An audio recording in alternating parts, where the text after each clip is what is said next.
CMP നേതാവ് CP John മന്ത്രിയായി സത്യപ്രതിജ്ഞ ചെയ്ത് അധികാരമേറ്റതിനെ കുറിച്ച് ഞാൻ നേരത്തെ ഒരു അവലോകന വാർത്ത നൽകിയിരുന്നു. അദ്ദേഹവുമായുള്ള വ്യക്തിപരമായ സൗഹൃദവും സ്നേഹവും ഒക്കെ പങ്കുവെച്ചുകൊണ്ടുള്ള ഒരു വാർത്തയായിരുന്നു. ഏതൊരു മന്ത്രി സത്യപ്രതിജ്ഞ ചെയ്തതിനേക്കാളും സന്തോഷം എനിക്ക് അദ്ദേഹം മന്ത്രിയായി സത്യപ്രതിജ്ഞ ചെയ്തപ്പോൾ തോന്നി. അദ്ദേഹത്തിന്റെ ചരിത്രം അറിയാം. കമ്മ്യൂണിസ്റ്റുകാർ അദ്ദേഹത്തെ നിരവധി തവണ പല കുറി ആക്രമിച്ചിട്ടുള്ളതാണ്. പിന്നീട് സൈബർ ആക്രമണം വന്നപ്പോഴും അദ്ദേഹത്തെ വെറുതെ വിട്ടിട്ടില്ല.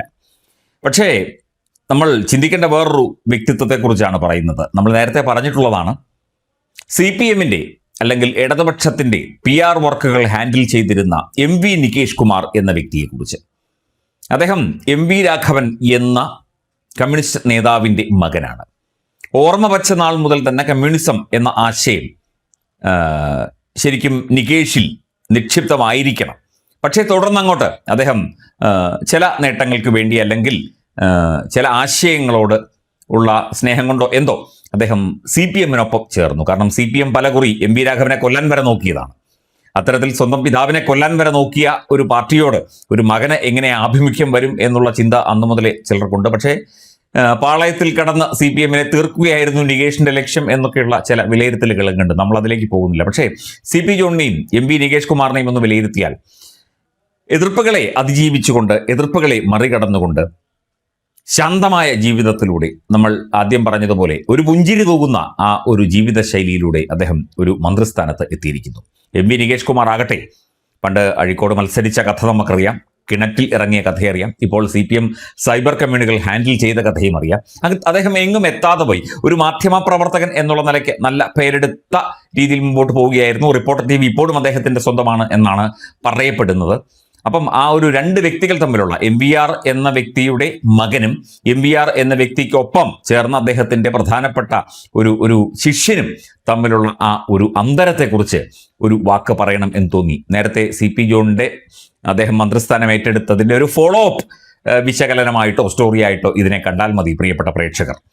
അപ്പം ആ ഒരു അന്തരം, സാമൂഹ്യമായ, സാംസ്കാരികമായ, രാഷ്ട്രീയമായ ആ അന്തരം, അത് ആ വ്യക്തികളിൽ എങ്ങനെ എത്തിപ്പെട്ടു, ആ വ്യക്തികളുടെ ഒരു സാമൂഹ്യ അവസ്ഥ, രാഷ്ട്രീയ അവസ്ഥ എന്താണ് ഇപ്പോൾ എന്ന് പരിശോധിച്ചു നോക്കിയാൽ അത് മനസ്സിലാകും. അത് CP ജോൺ എന്ന വ്യക്തി ആത്മാർത്ഥമായിട്ട് ആ MVR എന്നുള്ള ആ ഒരു നേതാവിന് ഒപ്പം നിന്നു, അദ്ദേഹത്തിന്റെ മരണം വരെയും അദ്ദേഹത്തിന്റെ മരണത്തിന് ശേഷവും.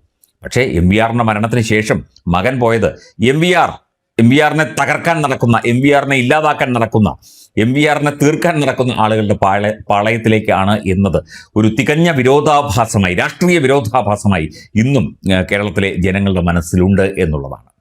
അപ്പം നികേഷ് കുമാർ ഒന്നുമായില്ല, വെറും CPM സൈബർ കമ്മ്യൂണുകളെ നയിക്കുന്ന ഒരു സൈബർ നേതാവ് മാത്രമായി മാറുകയും CP ജോൺ എന്ന വ്യക്തി ജനകീയനായ ഒരു വ്യക്തിയായി തിരുവനന്തപുരത്ത് മത്സരിക്കുകയും ജയിക്കുകയും തുടർന്ന് മന്ത്രിയാവുകയും ചെയ്തു.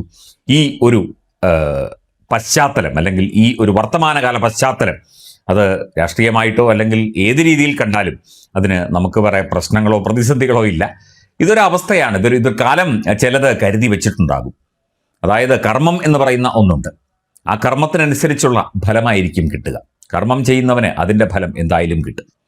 കാലം അത് അല്പനേരം വൈകിയാലും അല്ലെങ്കിൽ അല്പ സമയം വൈകിയാലും അത് കൃത്യമായി തന്നെ കൊടുക്കും. ഇനി അവനവന് കിട്ടിയില്ലെങ്കിൽ അടുത്ത തലമുറയ്ക്ക് കൂടി അത് കിട്ടും. അത് നന്മ ചെയ്താൽ നന്മ. ഇത്തരത്തിലുള്ള സ്വന്തം പിതാവിൻ്റെ ആ ഒരു ആത്മാവിൻ്റെ, അങ്ങനെയൊക്കെ ആത്മാവ് എന്നൊന്നുണ്ടോ എന്നറിയില്ല, എന്നാൽ പോലും അത്തരത്തിൽ ആ രാഷ്ട്രീയ ജീവിതത്തെ തകർക്കാൻ ശ്രമിച്ചവർക്ക് ഒപ്പം ചേർന്ന ആ ഒരു നികേഷ് കുമാറിൻ്റെ ആ ഒരു ജീവിതാവസ്ഥ, രാഷ്ട്രീയാവസ്ഥ, അതിനൊക്കെ തന്നെ അദ്ദേഹത്തിന് ഇനിയും തിരിച്ചടികൾ കിട്ടാതിരിക്കാം.